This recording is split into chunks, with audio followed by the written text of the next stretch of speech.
Hello dear students, welcome to our class. इसमें से आज के लेक्चर में अपन बात करने वाले हैं एक्सरसाइज 9.3 के बारे में। इससे पिछले लेक्चर में हम लोगों ने एक्सरसाइज 9.3 से रिलेटेड जितने भी आपकी थ्योरी थी, जितने भी आपके फॉर्मूले थे, वो सभी हम लोगों ने डिस्कशन कर लिया था। जो भी आपके सम से रिलेटेड फॉर्मूले थे, जो भी आपका nth टर्म से रिलेटेड फॉर्मूला था और आपका जो इनफाइनाइट सीक्वेंस के लिए जो फॉर्मूला था, वो सभी हम लोगों ने डिस्कशन कर लिया। अब हमें सिर्फ क्वेश्चन सॉल्व करना और फॉर्मूले का यूज़ करना है, बस यही एक काम करना है, ठीक है ना। अब क्वेश्चन कैसे सॉल्व करेंगे वो सीखना है आपको, ठीक है। जो सबसे इंपॉर्टेंट थिंग है, क्योंकि कहने का मेरा होता है ना कि मैथ्स जो हमें सिखाती है, कॉन्सेप्ट तो हमें क्लियर होने चाहिए, लेकिन कॉन्सेप्ट क्लियर होने चाहिए, वो एक अलग चीज़ है। लेकिन जब और बाकी की चीज़ हम जो सीखते हैं वो हम क्वेश्चंस को सॉल्व करके ही सीखते हैं। इसलिए इंपॉर्टेंट है कि हम क्वेश्चन को सॉल्व करना सीखेंगे। क्वेश्चन को कैसे सॉल्व करना, उस पर अपन कैसे फॉर्मूले अप्लाई करेंगे, उसका जो हमारा सोल्यूशन होगा कैसे निकालेंगे, वो सारी चीज़ें अब हम सीखेंगे, ठीक है। तो चलिए अब स्टार्ट करते हैं एक्सरसाइज 9.3। कौन सी एक्सरसाइज 9.3, जो कि आपकी रिलेटेड है किससे, जियोमेट्रिक प्रोग्रेशन से रिलेटेड है, ठीक है। चलिए देखिए क्वेश्चन नंबर 1। सबसे पहले हम बात करेंगे क्वेश्चन नंबर 1 पर। आपके पास आपकी एनसीईआरटी बुक होगी ही, आप अपनी एनसीईआरटी बुक अपने पास रख लीजिए। मैं क्वेश्चन रीड करूंगा, आप ध्यान से सुनिएगा, फिर अपन क्वेश्चन स्टार्ट करेंगे सॉल्व करना। पहले समझेंगे क्वेश्चन क्या रहा है, फिर स्टार्ट करना स्टार्ट, ठीक है। चलिए देखिए क्वेश्चन नंबर 1 है आपका, find the 20th and nth term of the GP. आपको एक जीपी दी हुई है 5/2, 5/4, 5/8। आपको इस जीपी का 20th टर्म और nth टर्म फाइंड आउट करना है। कैसे फाइंड आउट करेंगे सुनिएगा, ध्यान से समझिएगा। क्वेश्चन हमसे बोला गया आप हमें 20th टर्म बताइए क्या होगा, ठीक है, और क्या बोला गया, और nth टर्म बताना है क्या होगा। ये दो चीज़ें हमसे पूछा है, ठीक। और दिया क्या गया है, हमें एक जीपी दी गई है। क्या दी गई है, जीपी दी गई है। जीपी क्या है आपके पास, 5/2, 5/4, 5/8। ये आपको जीपी दे दी गई है और इस जीपी की हेल्प से आपको आपको जो जीपी दी गई, इस जीपी में आपको इस जीपी का देखिए ये क्या है, ये फर्स्ट टर्म है, ये सेकंड टर्म है और ये थर्ड टर्म है। इसी तरीके से हमें इस जीपी में जो 20th टर्म आएगा वो बताना है कि 20th टर्म क्या होगा, और इस जीपी का जो nth टर्म होगा वो बताना है कि nth टर्म क्या होगा, ठीक है। क्वेश्चन समझ में आ गया आप सभी को। एक जीपी दे दी गई, इसका आपको 20th टर्म और nth टर्म बताना है कि क्या होगा। कैसे सॉल्व करेंगे देखिए, बहुत आसानी से हम सॉल्व करेंगे। हम ये बोलेंगे, अगर हम आपसे पूछे कि आपके पास जो जीपी दी हुई है, इस जीपी में आपको क्या क्या गिवन है। फर्स्ट टर्म गिवन है, फर्स्ट टर्म मतलब ए, कितना दिया गया आपको 5/2।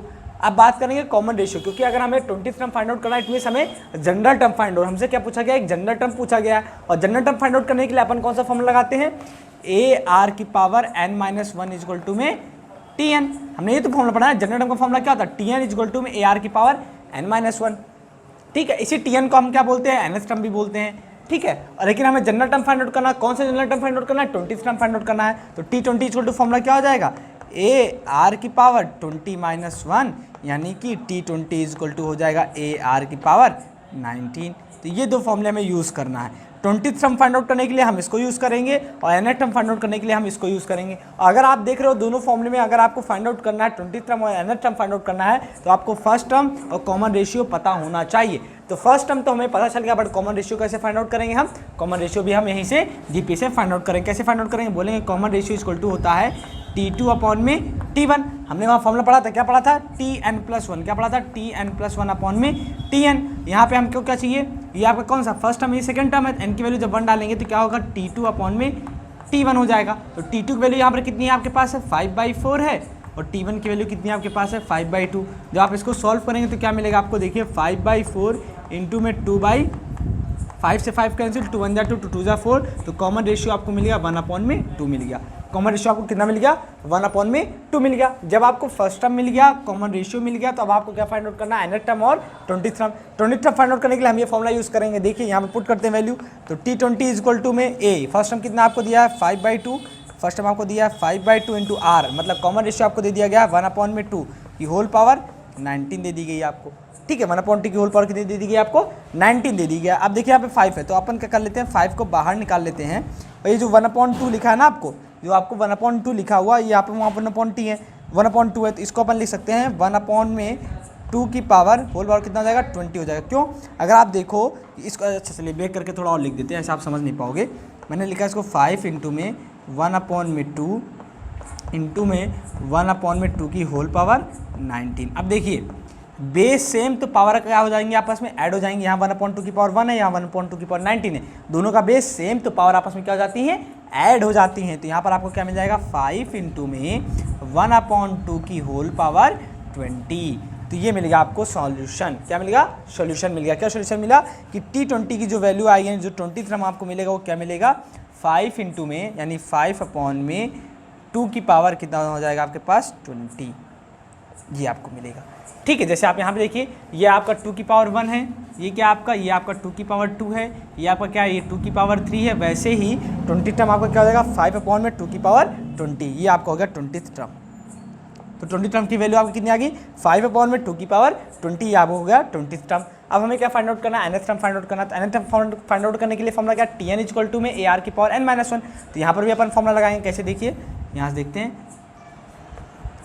Tn इक्वल टू में फॉर्मूला है AR की पावर n माइनस 1, वैल्यू कल पुट करनी है। A की वैल्यू कितनी है 5/2 है, इंटू में R की वैल्यू कितनी है 1 अपॉन में 2 की होल पावर कितना है n माइनस 1। इसको भी अपन ब्रेक करके लिखेंगे, कैसे लिखेंगे 5 इंटू में 1 अपॉन में 2 इंटू में 1 अपॉन में 2 की पावर n माइनस 1। देखिए बेस सेम तो पावर आपस में क्या हो जाती है, ऐड हो जाती हैं। यहाँ पे पावर 1 है, यहाँ पे पावर n माइनस 1, जब दोनों को ऐड करेंगे तो 1 से 1 कैंसिल आउट हो जाएगा, बचेगा सिर्फ पावर n। तो आंसर क्या हो जाएगा आपके पास 5 अपॉन में 2 की पावर n हो जाएगा। क्यों? क्योंकि जब आप इसको सॉल्व करेंगे तो यहाँ पे क्या आएगा 1/2 की, देखिए मैं यहाँ फिर से लिख देता हूँ अलग, देखिए आप समझ नहीं पाएंगे। 5 इंटू में 1 अपॉन 2 की होल पावर n, और इसको अपन क्या लिख सकते हैं, इसको लिख सकते हैं इक्वल टू में 5 अपॉन में 2 की होल पावर n। तो यहाँ से अब आपको Tn इक्वल टू क्या मिलेगा आपको, Tn इक्वल टू यानी nth टर्म, Tn मतलब nth टर्म, Tn मतलब nth टर्म इक्वल टू आपको मिलेगा 5 अपॉन में 2 की पावर n। ये हो गया आपका आंसर। ठीक, तो आपने क्या देखा स्टूडेंट्स, आपने देखा कि अगर आपको कोई जीपी दी हुई है तो उस जीपी के फर्स्ट टर्म और कॉमन रेशियो कैसे फाइंड आउट कर सकते हैं आसानी से। फर्स्ट टर्म हमारे पास ये फर्स्ट टर्म, ये सेकंड टर्म, ये थर्ड टर्म हम जानते हैं। फर्स्ट टर्म आपको मिल गया 5/2 इजी वे में। जब कॉमन रेशियो फाइंड आउट करने की बारी आई तो हमने क्या बोला, ये आपका फर्स्ट टर्म है, ये आपका सेकंड टर्म है। कॉमन रेशियो फाइंड आउट करने के लिए हम क्या बोलते हैं, सेकंड टर्म अपॉन में फर्स्ट टर्म। इस केस हमने कॉमन रेशियो फाइंड आउट कर लिया। जब first term common ratio find out हो गया तो हमने जनरल टर्म का फॉर्मूला लगाया क्या, Tn इक्वल टू AR की पावर n माइनस 1। और हमसे कौन सा टर्म पूछा गया था, हमसे 20th टर्म पूछा गया था। It means n equal to कितना दे दिएगा आपको 20 दे दिया गया। तो हमने यहाँ पर क्या किया, n की वैल्यू 20 डाली, तो T20 इक्वल टू AR की पावर 20 माइनस 1 मिला, यानी T20 इक्वल टू AR की पावर 90 मिला। हमने फिर फर्स्ट टर्म और कॉमन रेशियो की वैल्यू डाल दी तो आपको 20 टर्म मिल गया। इसी तरीके से nth टर्म पूछा गया तो nth टर्म में Tn इक्वल टू में हमने फॉर्मूला लगाया AR की पावर n माइनस 1, वहाँ पे फर्स्ट टर्म और कॉमन रेशियो की वैल्यू डाली, सॉल्व किया तो nth टर्म मिल गया आपको 5 अपॉन में 2 की पावर n। इस तरीके से आपको पहला क्वेश्चन सॉल्व हो गया। बहुत इजी क्वेश्चन था, कुछ भी खास इसमें करना नहीं था, सिर्फ हमें जनरल का फॉर्मूला लगाना था और first term common ratio find out करके वैल्यूज पुट करनी थी बस। ओके, चलिए अब इसी तरीके हम बात करते हैं क्वेश्चन नंबर 2। थोड़ा सा डिफरेंट होगा। क्वेश्चन नंबर 2 में आपको ये बोला गया है, क्या ध्यान से सुनिएगा, मैं रीड कर रहा हूँ। Find the 20th term of a GP, क्या बोला गया, find the 20th term of a GP whose eighth term is 192, whose eighth term is 192 and the common ratio is 2।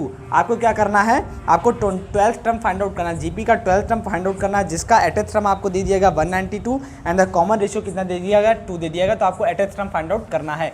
चलिए देखिए कैसे फाइंड आउट एटथ टर्म करेंगे। अगर आप चाहते हैं या आपको क्वेश्चन समझ में आ गया कि आप सॉल्व कर सकते हैं तो प्लीज़ आप एक बार जरूर इस क्वेश्चन को ट्राई कर लीजिए। ठीक है, जब नहीं होता है तो आप मेरा सोल्यूशन देखिए, है कि नहीं, सोल्यूशन तो आपके पास अवेलेबल है ही है, लेकिन एक बार आप ज़रूर कोशिश करिए क्योंकि हो सकता है आपसे भी ये क्वेश्चन हो जाए। जब आपसे होगा तो आपको थोड़ा कॉन्फिडेंस बढ़ेगा, तो आपको अच्छी फीलिंग आएगी।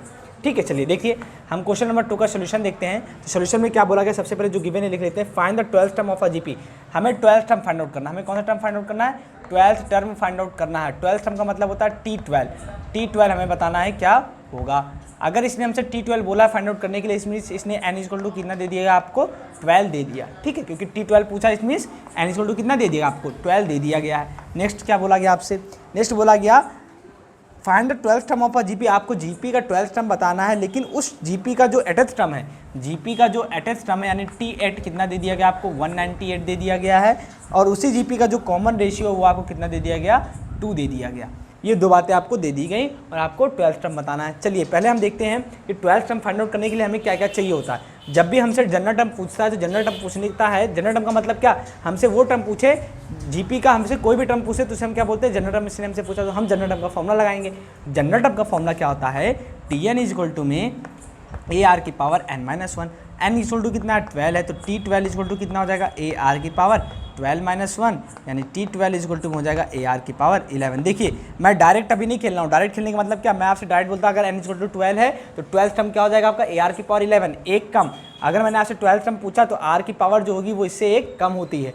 ठीक है, हमेशा ध्यान रखिए। अगर मैंने इसी तरीके से आपसे एटथ सम पूछ लिया तो एटथ सम का मतलब क्या होगा, AR की पावर 7 यानी 8 से R की पावर 1 कम होगा। ये चीज़ें मैंने जब जनरल सीक्वेंस बताई थी आपको जीपी की, तो वहाँ पर मैंने आपको ये चीज़ें हाईलाइट की थी अच्छे से। अगर आपने मेरा पिछला लेक्चर देखा है जीपी का, जो फर्स्ट लेक्चर था जीपी का, ठीक है, जीपी का, एपी के तो हम लोगों ने लेक्चर्स देखे, बट जीपी का जो पहला लेक्चर था इस एक्सरसाइज का, वो आपका जो फर्स्ट लेक्चर था, वहाँ पर मैंने आपको सारी चीज़ें अच्छे से बताई थी कि सीक्वेंस में क्या चीज़ें आपको मिलेंगी, कैसे देखने को सारी चीज़ें आपको मिलेंगी, सब चीज़ें मैंने वहाँ बताई थी। अगर आपने वो लेक्चर नहीं देखा है तो प्लीज़ पहले जाकर के आप उस लेक्चर को देख लीजिए, तब आप इसको देखिए तो आपको सारी चीज़ें अच्छे से समझ में आएंगी, ठीक है ना। चलिए देखिए, तो यहाँ से आपको देखिए T12 इक्वल टू AR की पावर 11 मिल गया। तो अब आपको क्या चाहिए, आपको फर्स्ट टर्म और common ratio, first term common ratio मिल जाए तो आप 12th टर्म बता सकते हैं। कॉमन रेशियो आपको दिया है, आपको सिर्फ 12th first term find out करना है। तो फर्स्ट टर्म फाइंड आउट कैसे करेंगे, आपको इसकी हेल्प से फर्स्ट टर्म फाइंड आउट करना होगा।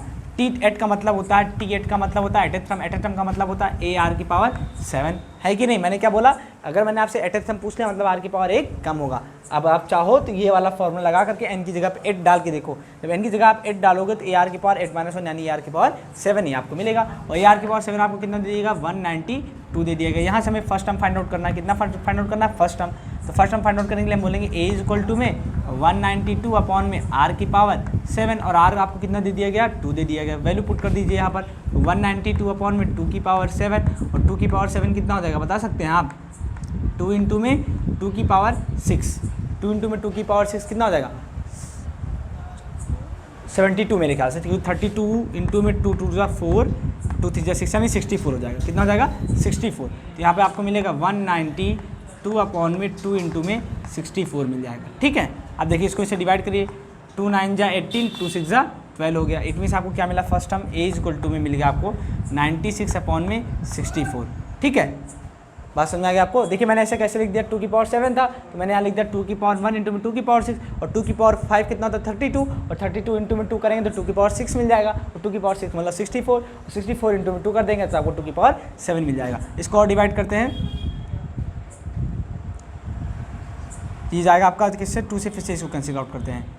2 3 जा 6, 2 2 जा 4, 2 4 जा 8, 2 8 जा 16, 4 1 जा 4, 4 2 जा 8, 4 8 जा 32, 4 3 जा 12, 4 2 जा 8, यानी कि आपको जो फर्स्ट टर्म मिलेगा वो कितना मिलेगा, 3/2 मिल गया।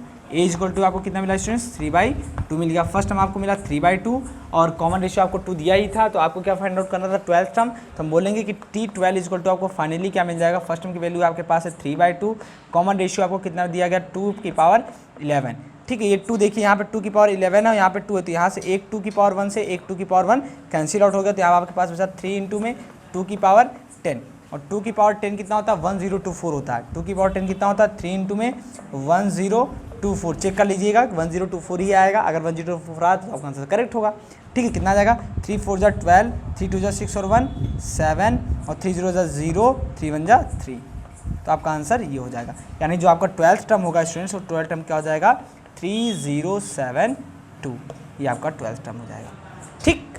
समझ में आ गई बात आपको। क्वेश्चन कुछ भी खास सा, थोड़ा सा भी खास नहीं था, सिर्फ इसमें क्या ध्यान रखना था, आपको कैलकुलेशन का ध्यान रखना है, और करने का तरीका क्या है उसको ध्यान रखना है। सबसे पहले आप क्या करेंगे, जो आपको दिया है वो फाइंड आउट करिए।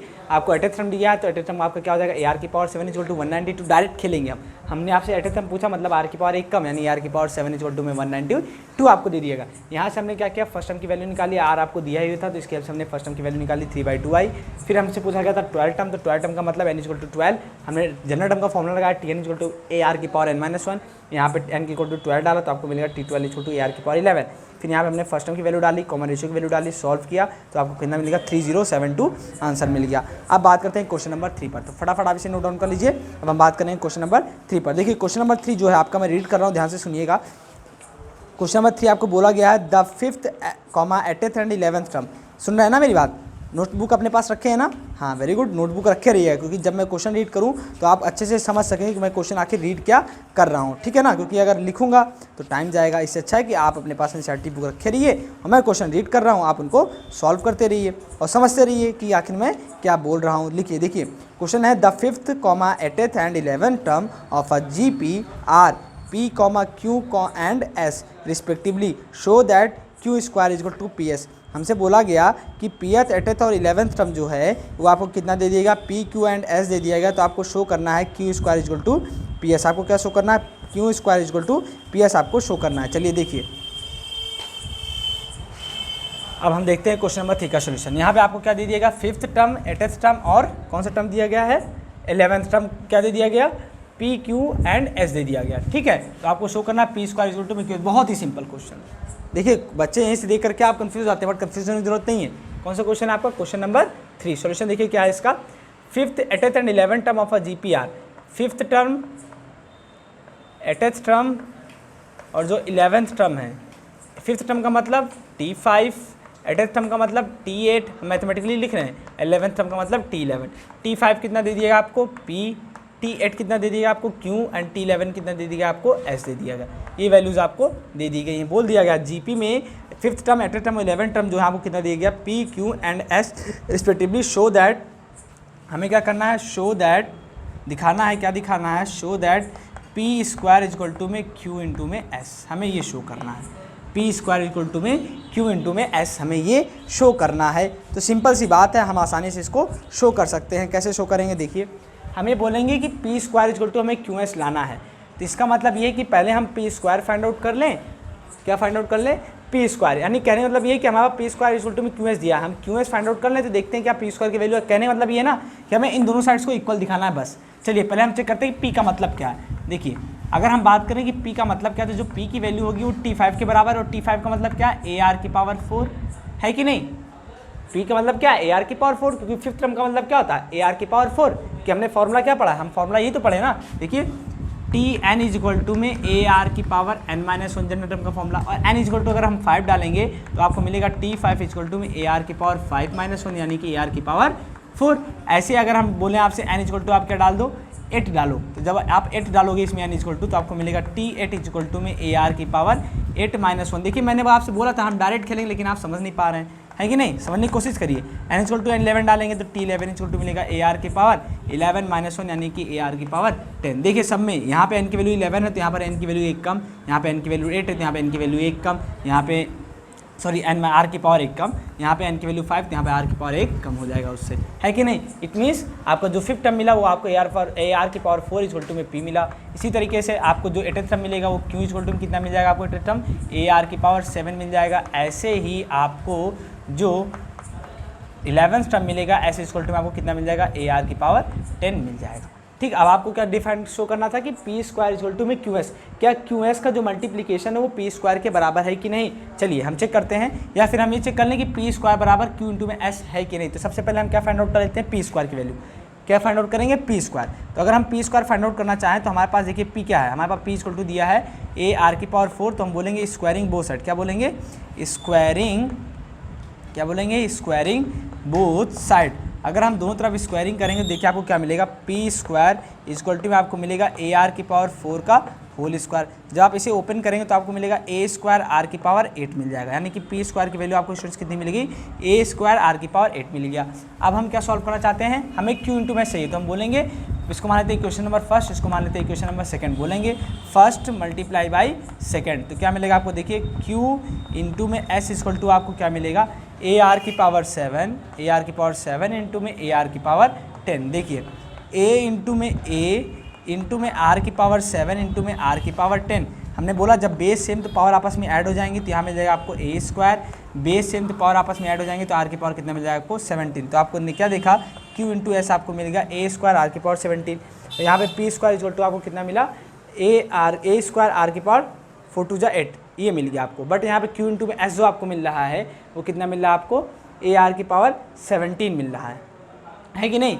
और देखिए क्या आपको यहाँ पे पी स्क्वायर जो क्यू एस के बराबर है, मिल तो नहीं रहा है, बट हमें कुछ तो ऐसा करना पड़ेगा कि हमें P square equal to Q S मिले, है कि नहीं। देखिए क्वेश्चन में क्या बोला, the fifth, eighth and 11th term of a GPR P Q and S, ठीक है, respectively show that Q square equal to P S. हमें Q square equal to P S show करना था, ठीक है। बट यहाँ पे अगर हम, सॉरी क्या था, हाँ यहाँ पे क्वेश्चन में Q स्क्वायर है, हमने गलती कर दी, Q square equal to P S दिया आपको, हम लोगों ने गलत कर दिया यहाँ पर, इसीलिए तो नहीं हो रहा था। क्या करना है, Q square equal to P S, means हम लोगों ने यहाँ पर मिस्टेक कर दिया। इसको सॉल्व करते हैं अगेन।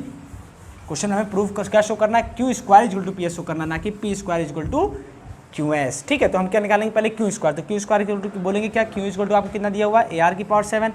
तो Q स्क्वायर के लिए क्या बोलेंगे, स्क्वायरिंग बोथ साइड, क्या बोलेंगे, स्क्वायरिंग बोथ साइड। अगर हम दोनों तरफ स्क्वायरिंग करेंगे तो देखिए क्या मिलेगा आपको, Q square is equal to मिलेगा ए आर की पावर 7 का होल स्क्वायर। तो यहाँ से हो जाएगा ए का स्क्वायर, जब ब्रैकेट खोलेंगे और आर की पावर 7 हो जाएगा, कितना हो जाएगा 14 हो जाएगा। तो आपको क्यू स्क्वायर की वैल्यू कितनी मिल गई, ए स्क्वायर आर की पावर 14 मिल गया।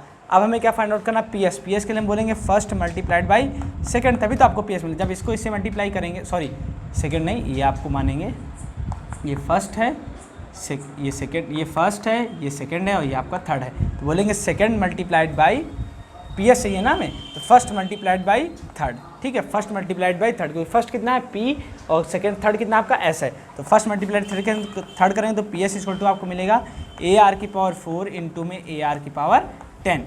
जब इन दोनों को मल्टीप्लाई करेंगे देखिए यहाँ मिलेगा a इंटू में a, बेस जो सेम है उनको एक साथ लिख लेते हैं, r की पावर 4 इंटू में r की पावर 10 मिल जाएगा। तो यहाँ से आपको बेस सेम तो पावर ऐड हो जाएगी, तो हो जाएगा a स्क्वायर, यहाँ पे आपका बेस सेम तो पावर ऐड हो जाएगी तो r की पावर 14। तो कुल मिला करके आपको जो PS मिला वो PS की वैल्यू कितनी मिलेगी आपको, p इंटू में s आपको मिल गया स्टूडेंट्स a स्क्वायर r की पावर 14। और आप देख रहे हैं कि जो क्यू स्क्वायर की जो वैल्यू आई वही PS की वैल्यू भी आई है। इट मीन्स हमने क्या देखा कि क्यू स्क्वायर की जो वैल्यू वो PS के बराबर है, ये हमने शो कर दिया। बात समझ आएगा आपको इतनी। हमने क्या किया इसमें, सबसे पहले हमने 5th टर्म, 8th टर्म और 11th टर्म की वैल्यू निकालने के बाद उन सभी को इक्वेशन मान लिया। मानने के बाद हमने क्या कहा, हमें अगर Q square equal to PS find out करना है, शो करना है, तो पहले हम क्या करते हैं, क्यू स्क्वायर की वैल्यू निकालते हैं। क्यू स्क्वायर की कैसे निकालेंगे, स्क्वायरिंग बोथ साइड करके क्यू स्क्वायर की वैल्यू निकाला, फिर हमने P इंटू में S कर दिया तो आपको PS की वैल्यू मिल गई, ये मिल गया। और देखा हमने कि PS की जो वैल्यू है वो क्यू स्क्वायर के बराबर मिल गई। इट मीन्स आपका ये शो हो गया कि क्यू स्क्वायर जो है वो आपका PS के बराबर होगा। बात समझ में आ गया आप सभी को इतनी, बढ़िया क्वेश्चन था ना। हाँ चलिए अब हम बात करते हैं next question, question number 4। Question number 4 जो है आपका क्या बोला गया, ध्यान से सुनिएगा। ये बोला गया है the fourth term of a GP is square of its second term. जो फोर्थ टर्म है जीपी का, the fourth term of a GP is square of its second term and the first term is -3 determined it's 7th term. ध्यान से करेंगे इस question को, अच्छा question है थोड़ा, ठीक है। क्वेश्चन नंबर 4 थोड़ा सा डिफरेंट है बट इजी है, ये भी इजी। देखिए मैंने आपसे हमेशा बोला है कि क्वेश्चन की लैंग्वेज को अगर आप समझ गए, उसको फील कर ले गए, तो आपका क्वेश्चन इजी वे में सॉल्व हो जाएगा। लेकिन अगर आप उसको समझ ही नहीं पाए तो आप क्वेश्चन नहीं सॉल्व कर पाएंगे और उल्टा उसमें आप फंस जाएंगे, ठीक है। इसलिए क्वेश्चन को तब तक रीड करिए जब तक आप उसको अच्छे से समझ ना जाइए, ठीक है। देखिए क्वेश्चन नंबर 4 आपका क्या है, क्वेश्चन नंबर 4 आपका ये है कि the fourth term of a GP is, जो बोला गया क्वेश्चन में कि जो फोर्थ टर्म है जीपी का, जो फोर्थ टर्म है यानी फोर्थ मतलब T4, जो जीपी का फोर्थ टर्म है वो किसके इक्वल है, fourth term of a GP is square of its second term. GP का फोर्थ टर्म है वो सेकेंड टर्म के स्क्वायर के बराबर है। जीपी का जो फोर्थ टर्म है वो सेकेंड टर्म के स्क्वायर के बराबर दिया हुआ है आपको। फिर क्या बोला गया, and the first term is -3, और फर्स्ट टर्म कितना दे दिया आपको, यानी ए इक्वल टू बोल दिया गया आपको कितना है -3। ये सभी आपको क्या है, गिवन है, क्या है, गिवन है, ठीक है। फिर क्या बोला गया उसमें next and last, determine its 7th term. आपको 7th टर्म फाइंड आउट करना मतलब T7 आपको बताना है। अगर आपको T7 बताना है यानी 7th टर्म बताना है तो आप कौन सा फॉर्मूला यूज़ करेंगे, जनरल टर्म का फॉर्मूला क्या होता है, Tn इक्वल टू में AR की पावर n-1 आप ये फॉर्मूला यूज़ करेंगे, बट n इक्वल टू क्या डालेंगे 7, क्योंकि T7 दिया गया। T7 आपको फाइंड आउट करना मतलब n इक्वल टू कितना दे दिएगा आपको 7। अगर हमें T7 फाइंड आउट करना तो हमें फर्स्ट टर्म कॉमन रेशियो पता होना बहुत ज़रूरी है। फर्स्ट टर्म पता बट कॉमन रेशियो नहीं पता, तो कॉमन रेशियो हम इसकी से पहले फाइंड आउट कर लेते हैं। फोर्थ टर्म का मतलब होता है AR की पावर 3, हाँ कि ना, हाँ ना, हाँ, मतलब यहाँ पे n की वैल्यू 4 तो यहाँ पे एक कम। T2 का मतलब AR का स्क्वायर। अब इसको सॉल्व करते हैं तो AR cube is equal to में मिल गया आपको A स्क्वायर R स्क्वायर। यहाँ से A से A की कैंसिल, R क्यूब से एक R कैंसिल हो गया, तो यहाँ पे आपको मिला 1 इंटू में R इज इक्वल टू में A। तो यहाँ से आपको A इज इक्वल टू क्या मिल गया स्टूडेंट्स, R। आपको क्या मिला, जो A की वैल्यू होगी वही आपकी R की वैल्यू होगी, और A की वैल्यू कितनी है -3। तो हमने जब A की वैल्यू -3 डाला तो यहाँ से आपको कॉमन रेशियो कितना मिल गया, -3 मिल गया। कॉमन रेशियो आपको कितना मिल गया, -3। अब कॉमन रेशियो और फर्स्ट टर्म की वैल्यू यहाँ पर डाल देते हैं और n की वैल्यू डालते हैं। जब n की वैल्यू हम 7 डाले तो हमें मिल गया AR की पावर 6। फर्स्ट टर्म कितना मिला आपको -3, कॉमन रेशियो आपको कितना मिला -3 की पावर 6। तो यहाँ से आपको मिलेगा -3 इंटू में इवन पावर है, इवन पावर जब ब्रैकेट ओपन करेंगे और जब पावर खोलेंगे तो ये माइनस को क्या कर देगा पॉजिटिव, यानी आपको मिल जाएगा 3 की पावर 6। यहाँ पे 3 की पावर 6, यहाँ 3 की पावर 1, यानी माइनस का 3 की पावर आपको 7 मिल गया। T7 की वैल्यू आपको ये मिल गई, ठीक। यानी जो 7th टर्म होगा आपको वो क्या होगा, 3 की पावर 7 होगा, वो भी कैसा होगा, निगेटिव होगा, क्योंकि यहाँ पे आपकी ब्रैकेट के अंदर की वैल्यू कैसी, निगेटिव पावर इवन। जब पावर इवन होती है निगेटिव को बाहर क्या मिलता है आपको, जब इसको सॉल्व करेंगे अगर ब्रैकेट के अंदर निगेटिव है तो पावर इवन है तो आपको बाहर कैसी मिलेगी वैल्यू, पॉजिटिव वैल्यू मिलेगी। तो 3 की पावर 1, 3 की पावर 6 बेस सेम, तो पावर ऐड हो गई तो 7 टर्म आपको कितना मिल गया, माइनस का 3 की पावर 7 मिल गया। बढ़िया क्वेश्चन है, इजी क्वेश्चन है, एकदम मजे से करेंगे, कॉन्सेप्ट क्लियर हो बाकी क्वेश्चन करने में एकदम मजा आ जाएगा। ठीक है, चलिए नेक्स्ट क्वेश्चन देखते हैं, क्वेश्चन नंबर 5। क्वेश्चन नंबर 5 में बोला गया which term of the following sequences, which term of the following sequence. यहाँ पे देखिए क्वेश्चन जो दिए गए हैं इसमें आपको बताना है कौन सा टर्म है, कौन सा टर्म है, हमें ये बताना है कौन सा टर्म है, कौन सा टर्म है, कौन सा टर्म है। देखिए कौन सा टर्म है, कौन सा बात कर रहे हैं अब हम। क्वेश्चन नंबर 5 में आपको कितने पार्ट्स दिए गए हैं, 3 पार्ट्स। ए देखते हैं, ए बताता हूँ आपको कैसे करना। देखिए ए में आपको जीपी दी गई है 2,√2, 2,2√2, 4, डैश डैश डैश इज़ 128। हमें बताना है कि जो 128 है ये कौन सा टर्म होगा, 128 कौन सा टर्म होगा। बोला गया which term of the following sequences, जो 128 है ये आपका कौन सा टर्म होगा ये हमें बताना है। तो हमें तो नहीं पता कि 128 कौन सा टर्म होगा, तो हम मान लेंगे ये आपका nth टर्म होगा। हमेशा ध्यान रखिएगा जब भी आपको क्वेश्चन में पूछ लिया जाए कि ये कौन सा टर्म होगा तो आप बोलेंगे सर हमें नहीं मालूम ये कौन सा टर्म होगा, बट इतना ज़रूर मालूम है ये जो भी टर्म होगा ये इस जीपी में ज़रूर लाई करेगा। क्या बोला मैंने बोला कि हमें नहीं मालूम कि 128 कौन सा टर्म होगा, लेकिन इतना पता है कि जो भी टर्म होगा ये इस जीपी में ज़रूर लाई करेगा। इट मीन्स ये इसका कोई ना कोई टर्म ज़रूर होगा, लेकिन कौन सा टर्म होगा ये हमें नहीं मालूम, इसलिए हम मान लेंगे, क्या मान लेंगे, लेट 128 जो है आपका ये आपका nth टर्म होगा। कौन सा टर्म होगा, nth टर्म होगा। nth टर्म को अपन किसी से रिप्रेजेंट करते हैं, tn से रिप्रेजेंट करते हैं। और इस जीपी का फर्स्ट टर्म कितना है, 2 है। कॉमन रेशियो की अगर बात करें तो क्या होता है, T2 अपॉन में T1 होता है। यहाँ पर T2 कितना आपको दिया गया, 2√2, और T1 कितना दे दिया गया आपको, 2 दे दिया गया। तो 2 से 2 कैंसिल आउट होगा तो मिला आपको √2 कॉमन रेशियो। ठीक है, अब हमसे क्या पूछा गया, तो कौन सा टर्म है, तो हम लगाएंगे जनरल टर्म का फॉर्मूला Tn इक्वल टू में AR की पावर n-1, क्योंकि अगर कौन सा टर्म हमसे पूछा तो हम अगर n की वैल्यू बता देंगे तो हमें क्या मिल जाएगा कि कौन सा टर्म है ये पता चल जाएगा ना। तो हम क्या करेंगे, फाइनली n की वैल्यू फाइंड आउट करेंगे। Number of terms find out करना, मतलब नंबर ऑफ टर्म्स नहीं फाइंड आउट, आपको फाइंड आउट करना कौन सा टर्म है 128 ये बताना। तो इसलिए आपको n की वैल्यू फाइंड आउट करना जरूरी है, तभी आप कौन सा टर्म बता पाएंगे। तो Tn इक्वल टू 128 डाल देते हैं यहाँ पर। फर्स्ट टर्म आपके पास कितना मिला, 2 इंटू में R आपको मिल गया √2, और √2 का मतलब क्या होता है, √2 अभी ऐसे रखते हैं, पावर कितनी है n-1। ठीक है, तो 128 इक्वल टू में 2 इंटू में √2 का मतलब कितना होता है, 2 की पावर 1/2, यानी कि n-1 की पावर कितना हो जाएगा, 2 हो जाएगा। ठीक है, अब देखिए समझिएगा, ये 1/2 128 है। अब 2 से अगर इसको डिवाइड करेंगे तो 2 6 12, 2 4 8 हो जाएगा, 2 6 12 और 2 4 8 होगा, तो ये 64 बन गया। और 64 इक्वल टू में कितना मिलेगा आपको, 2 की पावर n-1 डिवाइडेड बाई 2। अब इसका एक सोल्यूशन इधर देखिए, ये 64 है, तो 64 को अगर देखिए हम कहने का मतलब है ना, अगर हमें n की वैल्यू फाइंड आउट करनी है तो हमें 64 को 2 की पावर के फॉर्म में लिखना होगा। हमें पता है कि जो 64 है ये 2 की पावर 6 होता है। किसका होता है, 2 की पावर 6 होता है, क्योंकि 2 की पावर 5 32 इंटू में 2 64 मिलता है आपको। और इसको कितना दिया, 2 की पावर n-1 डिवाइडेड बाई 2 मिला। अब बेस सेम होता है, अगर बेस सेम तो पावर आपस में क्या हो जाती है, कंपेयर हो जाती हैं। तो यहाँ पे क्या मिल जाएगा आपको, 6 इंटू में n-1 डिवाइडेड बाई 2, 2 इधर डिवाइड में जा करके मल्टीप्लाई, तो 2 इंटू में 6 इक्वल टू मिल गया आपको n-1, 2 6 12 इक्वल टू मिल गया आपको n-1, तो n इक्वल टू मिल गया आपको 13, यानी कि जो आपका 13th टर्म होगा वो आपका 128 होगा। कौन सा टर्म, 13th टर्म जो होगा आपका वो 128 होगा। हमने क्या बोला, it means hence 13th term is equal to में 128, यानी 128 कौन सा टर्म होगा आपका, 13th टर्म होगा। इसी तरीके से आपको क्वेश्चन नंबर 5 का B part and question number 5 का सी पार्ट दोनों ही क्वेश्चन आपको ऐसे करने हैं। इसका सोल्यूशन मैं आपको नहीं दूंगा, इसको आप ही करना पड़ेगा, क्योंकि आप ये कर सकते हो। मैंने आपको बताया है जो सिमिलर टाइप के क्वेश्चंस होंगे उनको आप करेंगे, जो डिफरेंट होंगे उनको मैं करूँगा, क्योंकि आपको भी करना बनता है। जब तक आप नहीं करोगे आपको मैथ्स नहीं आएगी, आप क्वेश्चन खुद से सॉल्व नहीं कर पाओगे, आपका कमांड नहीं बन पाएगा। कमांड बनाना है तो क्वेश्चन ज़्यादा से ज़्यादा सॉल्व करना पड़ेगा, है कि नहीं। तो पहले हम एनसीईआरटी सॉल्व करेंगे, अपना बेसिक मजबूत करेंगे, फिर हम रेफरेंस बुक्स को सॉल्व करने का सजेशन आपको देंगे, ठीक है। तो सबसे पहले आप सभी क्या करिए, एनसीईआरटी के जितने भी क्वेश्चंस हैं उनको अच्छे से हम कवर करते हैं, उनके कॉन्सेप्ट को सीखते हैं, फिर हम बाकी के क्वेश्चंस को सॉल्व करें किससे, रेफरेंस बुक से हेल्प से, क्योंकि हम सिर्फ और सिर्फ एनसीईआरटी सॉल्व करके एग्जाम के क्वेश्चंस को तो नहीं कर सकते हैं। एग्जाम में भी हमें क्वेश्चन देने हैं, तो इसके लिए हमें रेफरेंस बुक को सॉल्व करना पड़ेगा, ठीक है। कैसे कैसे क्वेश्चन और भी हमसे डिफरेंट टाइप्स के पूछ सकते हैं, है कि नहीं। चलिए, तो आज के लेक्चर में हम क्वेश्चन नंबर 1 to 5 कवर किए हैं। नेक्स्ट लेक्चर में हम बाकी के क्वेश्चंस को कवर करेंगे, ओके। तो आज की सभा हम यहीं पे समाप्त करते हैं, फिर मिलेंगे नेक्स्ट लेक्चर में बाकी के क्वेश्चंस के साथ में, ओके। चलिए, good bye and thank you so much for watching this lecture students.